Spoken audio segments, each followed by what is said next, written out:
Okay, welcome to this section 18 anthology work task of A.L. Basham's The Bodhisattva in the Baris, the Buddhist tradition, of this anthology too in Religious Studies A level. So let's read it and then we'll analyze it.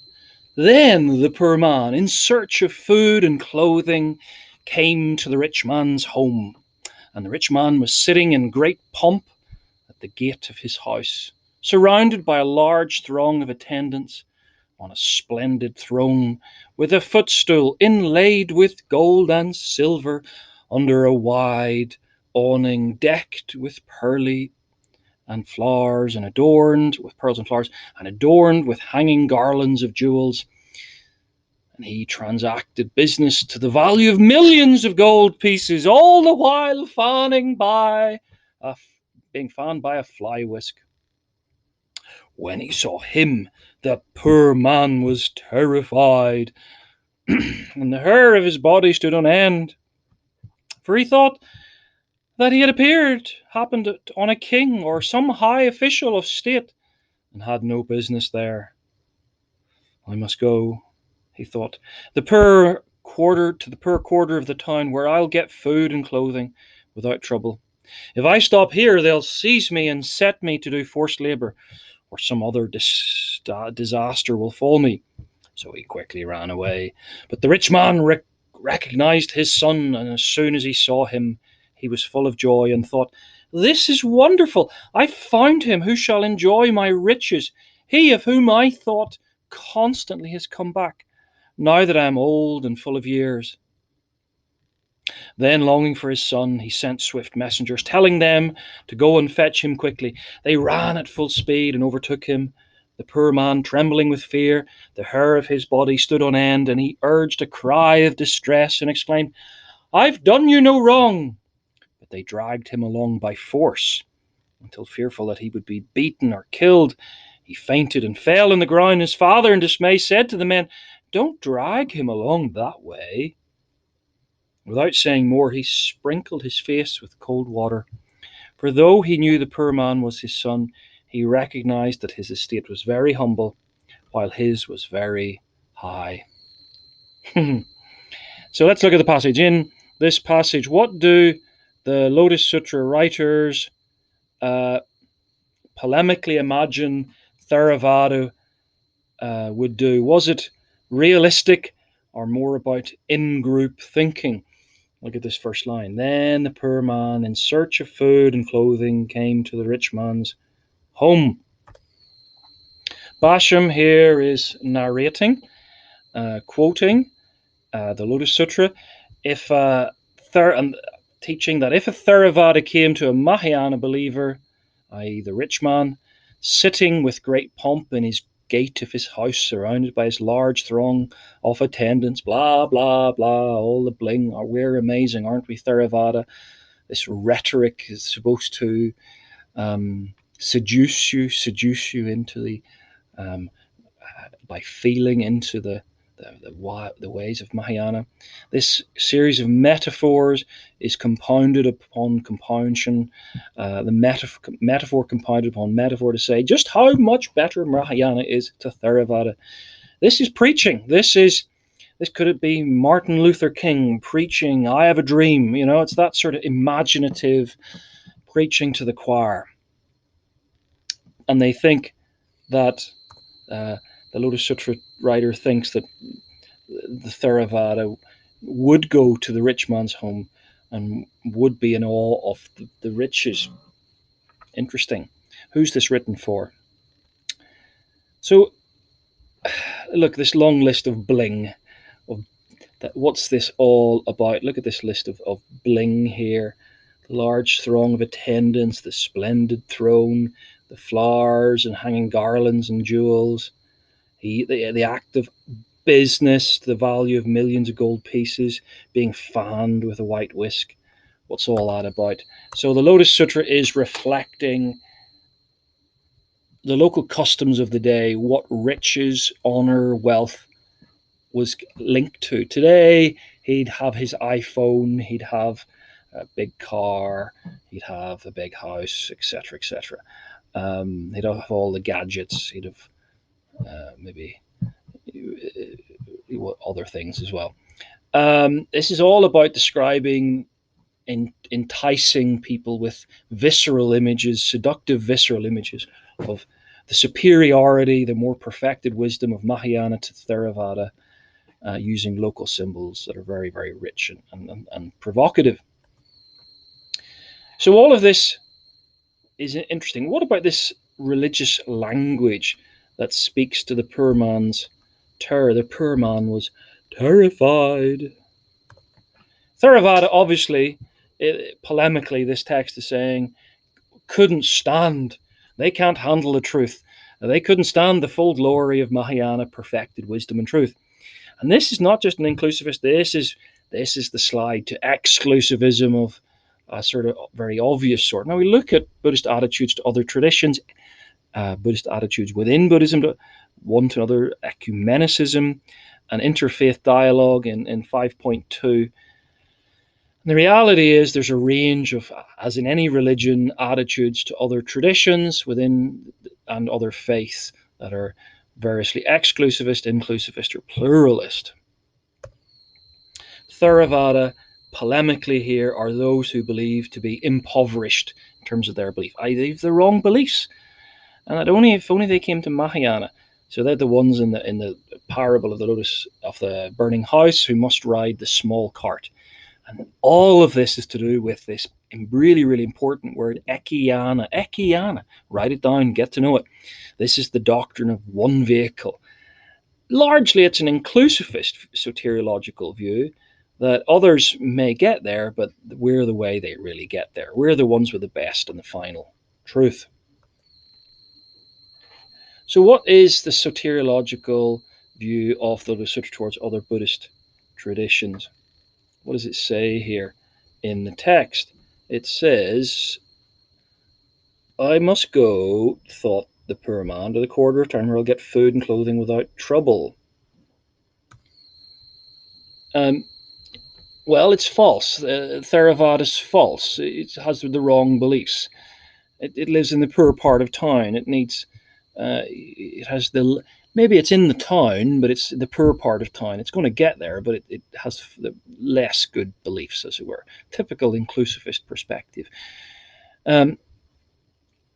It's Theravada believers are mistaken. They think that Mahayana is without compassion and love, and that's what it really is all about. So this is dogmatism. This is a kind of dogmatism.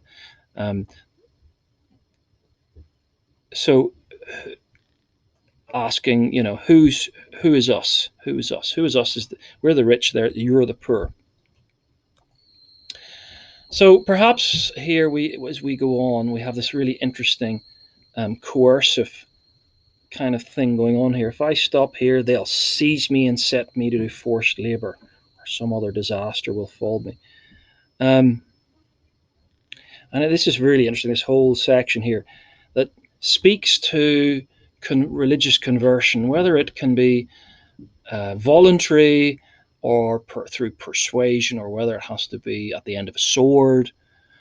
Now, to be fair, Theravada have done their own exclusivist things. Go back to Asoka's council, how they politically maneuvered to get rid of the heretics, the Mahayana. Religion is always full of this schism, this strife between those who are ascendant, who think they're the orthodox, and the heterodox. And on Sri Lanka, the Theravada become established as the orthodox view in the Great Vihara. And there were any number of events that split the monasteries on Sri Lanka and beyond till from the 1st century BC till by the 3rd century AD. Buddhism was hugely diverse in India, with different places and different approaches, not only to Mahayana, but to different types of Mahayana, some of which don't exist today. So this continued metaphorical narration of Mahayana supremacy, how does it continue? And what history is this reflecting?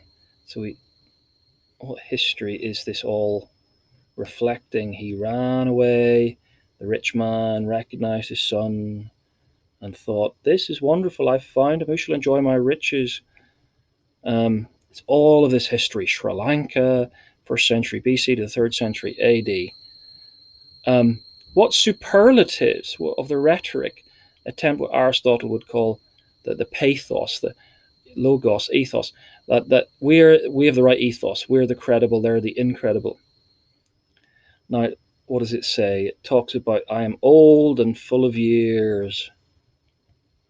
What is the Mahayana? Old and full of years. The Mahayana is here being described as the wise, the great perfected wisdom. Theravada don't know what they're missing out on when they ignore Mahayana doctrine practice. They're asked in terms of rhetoric, Aristotelian rhetoric here, to imagine how amazing Mahayana is, how terrible Theravada is.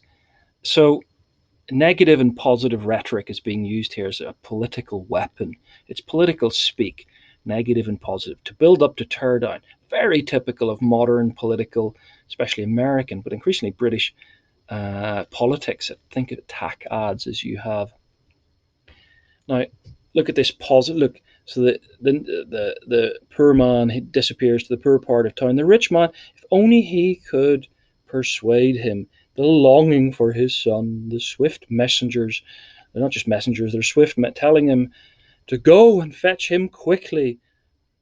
Here is, and they ran at full speed and they overtook him, the poor man. Okay, and so on and so on. How does the Lotus Sutra make authoritarian claims to originality and superiority? As we read on here,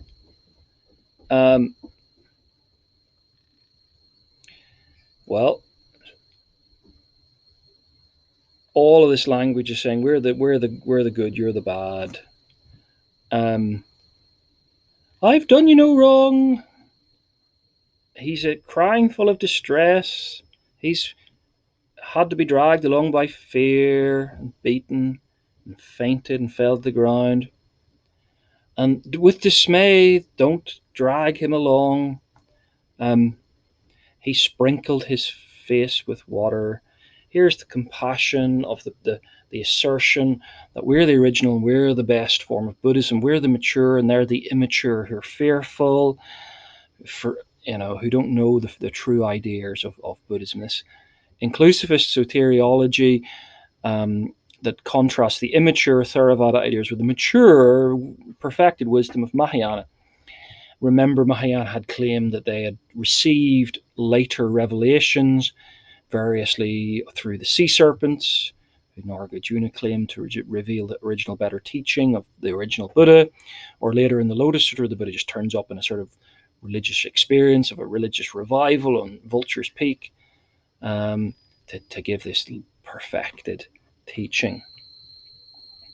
So how does the Lotus Sutra reflect the progression of and doctrinal divergence and disruption of institution affiliation? Well, all of this language of fainting and falling and dismay and being dragged. Think what was happening in the actual viharas, the temples, the places of living, and the institutions, and how they were kind of being torn apart. Mahayana had come along alongside Theravada in common institutions. They lived together with divergent beliefs, but this was becoming too tense. They setting up their own viharas with their own leaders and eventually their own actual physical buildings. From those who listen to the elders, the Sravakas, they're called. Further missionaries would attempt in the 2nd and 3rd centuries to convert sympathizers, but eventually they would create their own institutions. Think about how the institutional developed. How does the Lotus Sutra reflect the institutional development 100 BC to 400 AD via councils and via patronage? That's what this language is all about. The metaphor, just to finish off with, we'll go with a bit of orange again. He knew that the poor man was his son. He realized his estate, there's a great word, was very humble, while his own, was very high. So if you give me patronage, your estate will be very high. If you don't give me patronage, your estate will be very low. This is Maybe this is a message written to those who would give patronage to religion. This is a pamphlet, an advertisement like for double glazing. Our double glazing is better than their double glazing, as it were. So while Asoka's council had kicked out the proto-Mahayana and given privilege to the Theravada, proto-Theravada, Stravaka, Nikaya Buddhists, from 100 BC onwards, increasingly Mahayana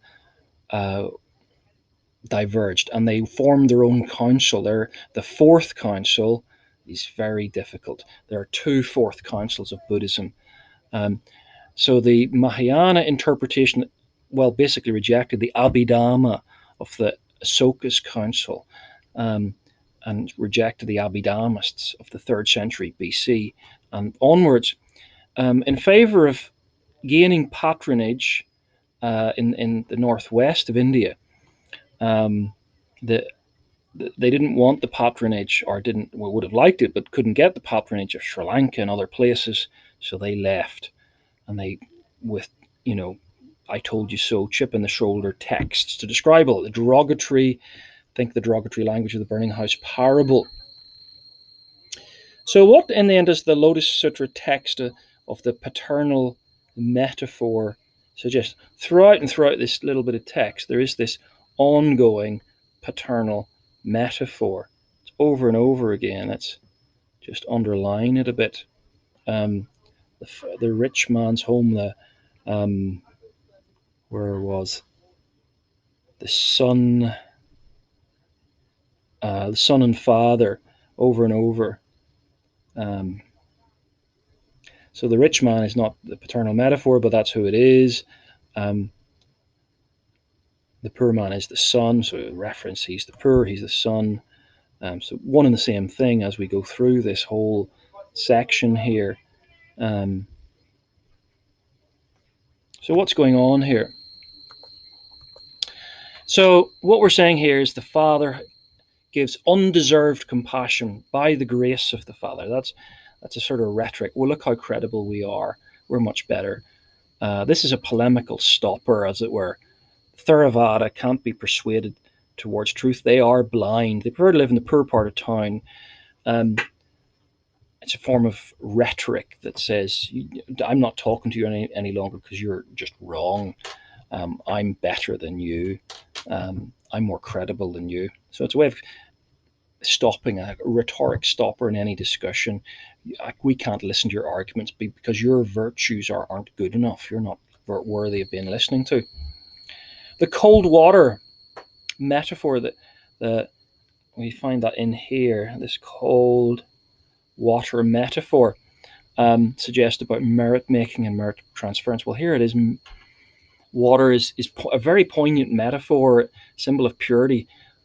Water is presented to the monks in Theravada Buddhism, and it overflows from cups. That's a very important image. Water becomes hugely important in offerings in Buddhism, symbols of purity, clarity, calmness. Water is offered in Buddhist pujas, as I've said, to cleanse us of the three poisons: greed, hatred, and ignorance, to gain dana, generosity, karuna, and prajna, compassion and wisdom. Water can represent the sweet nectar of the Buddha's teaching to quench our spiritual thirst. So it's a very poignant image to evoke for Theravada. Water is used to consecrate things in consecration ceremony. It's used during chanting services in temples and homes for blessing purposes. Bodhisattvas are offered water and thus can transfer merit. Water here has been used as a symbol of the transfer of merit. Mahayana are claiming they're the ones who can do this, whose heavenly bodhisattvas can transfer merit. What does the Lotus Sutra text say in summary to point to its own explanation of its of the parable's claims or narrative? In summary, Theravada bad, Mahayana good. It's polemics, that pure and simple, seductive, visceral rhetoric calling you to imagine, to use pathos, imagination in Aristotelian terms. So a key word to learn in these is ekayana. Mahayana is the true way, the one way. Theravada might be in the right town, but they're not, in the right part of town. They need to adopt Mahayana beliefs. The one vehicle, the soteriological view, that other traditions of Buddhism are wrong, other religious approaches are inadequate, and only Mahayana in the end works. So this has been section 18.